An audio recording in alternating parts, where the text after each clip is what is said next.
Hello and welcome to Shriman IAS. In this AWIP series of Geography Optional, we will start a new question. And this question is evaluate how far Kober's geosyncline theory explain the mountain building process. Means जो कोबर एक जियो scientist हुए German के, उनके द्वारा एक mountain building किस तरीके से हो रही है उसके लिए उन्होंने एक आधार बनाया जियोसिंक्लाइन थ्योरी के बारे में। तो उसको इवेल्युएट करना है और ये क्वेश्चन 2018 में आया था 250 वर्ड्स में। तो इसके क्या प्रोसीजर रहना है, स्ट्रक्चर की अगर हम बात करें तो सबसे पहले वी विल इंट्रोड्यूस अबाउट कोबर इन हिज बुक, जिसमें उन्होंने इस जियोसिंक्लाइन थ्योरी को दिया। Then we will tell about what is geosyncline and what are the 3 steps, lithogenesis, sedimentation which is called orogenesis and then glyptogenesis। ये 3 step बताने के बाद फिर उसका इवैल्यूएशन करेंगे वर्तमान परिस्थितियों के आधार पर। तो इस क्रम में सबसे पहले अगर हम बात करें यहाँ पर इंट्रोडक्शन की, so this is mister Leopold कोबर, जर्मन जियोलॉजिस्ट थे। इन्होंने अपनी बुक डर आर्डे में सबसे पहले अर्थ सरफेस पे दिखाई देने वाले जितने भी फीचर्स हैं उसकी डिटेल स्टडी करके उसके बारे में बताने का प्रयास किया।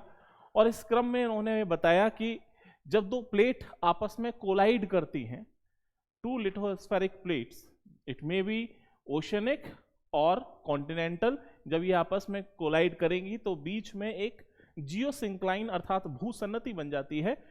और इस जियोसिंक्लाइन में, इस ट्रेंच में यहाँ पर क्या होगा, कुछ सेडिमेंटेशन होता है और उस सेडिमेंटेशन के कंटिन्यूस प्रोसेस के कारण धीरे धीरे जो सेडिमेंट्स हैं वो दबते जाते हैं। Due to pressure and compression this sediments will convert into rock system, और वो धीरे धीरे उसके कारण उसमें कुछ एक प्रक्रिया होगी जिसके बारे में अभी हम बात करेंगे, जिससे कुछ ये फोल्डेड माउंटेन यानी कि पर्वत निर्माण होता है। ये जो 3 स्टेप्स हैं उसमें इनका नाम है लिथोजेनेसिस, orogenesis, ग्लिप्टोजेनेसिस। These are 3 different stages. One by one we will discuss about this. So what is lithogenesis? This is the geosyncline. ये वो भूसन्नति है जिसके अंदर क्या हो रहा है, यहाँ पर बाहर से सेडिमेंट्स कंटिन्यूअसली डिपॉजिट हो रहे हैं।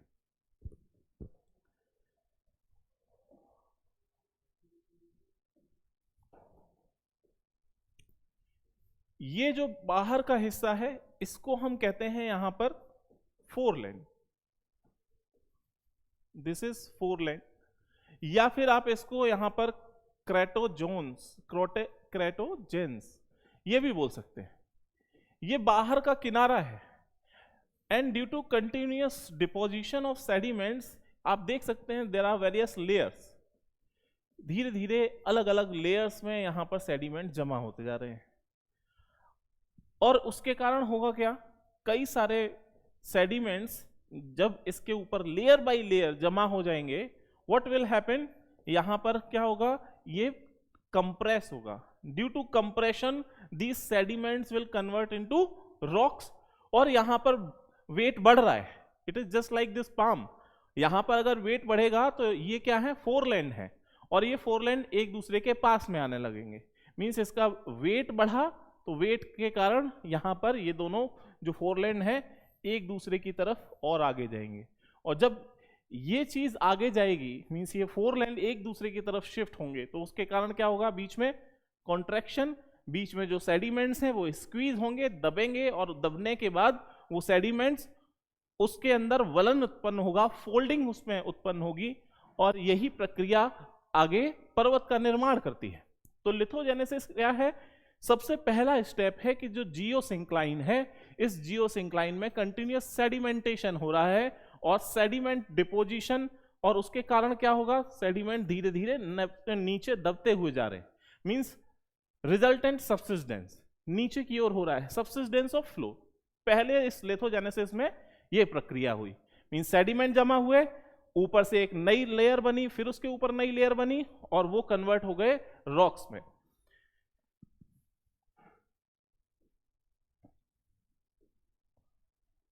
इसके बाद दूसरा जो स्टेप है वो है ओरोजेनेसिस।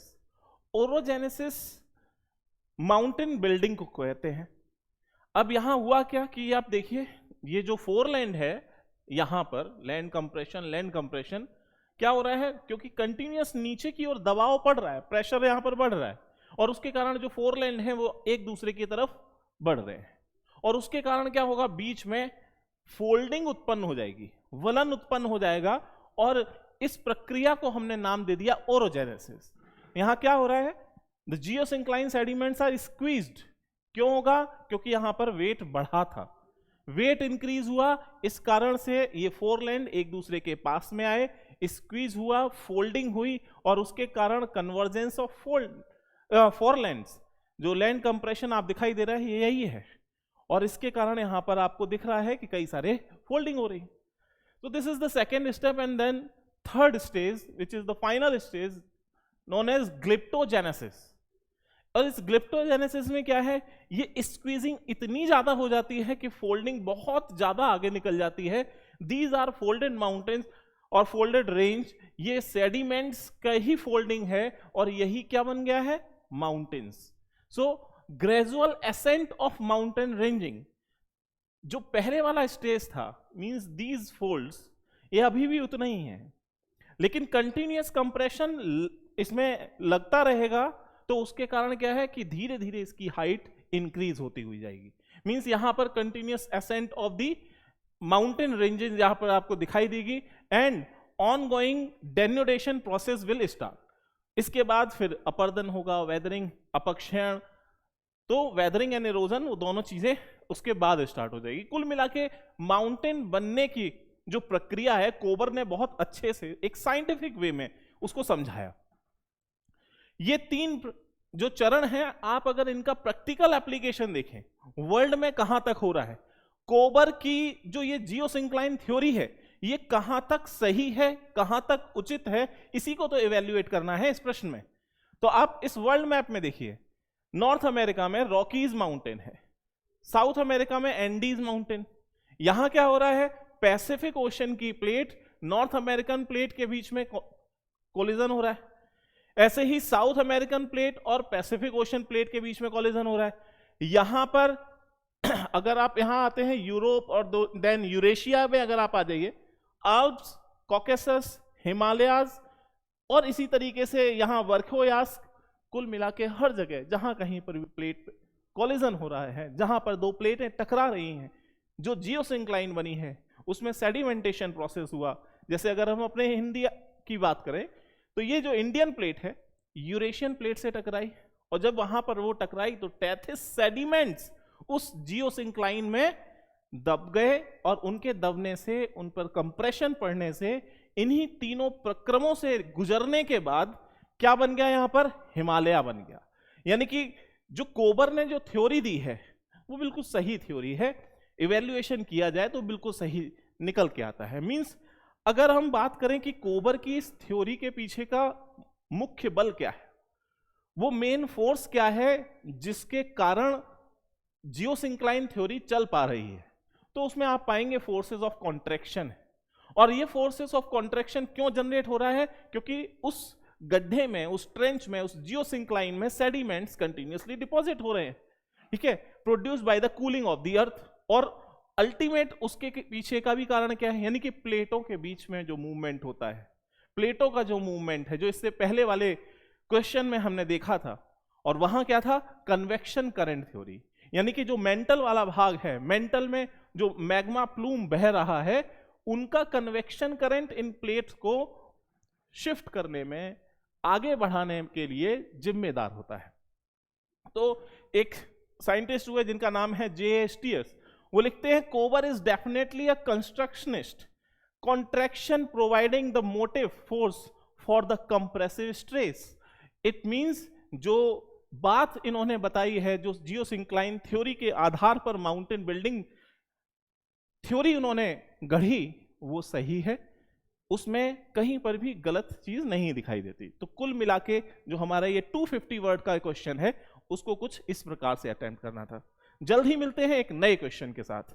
Thank you.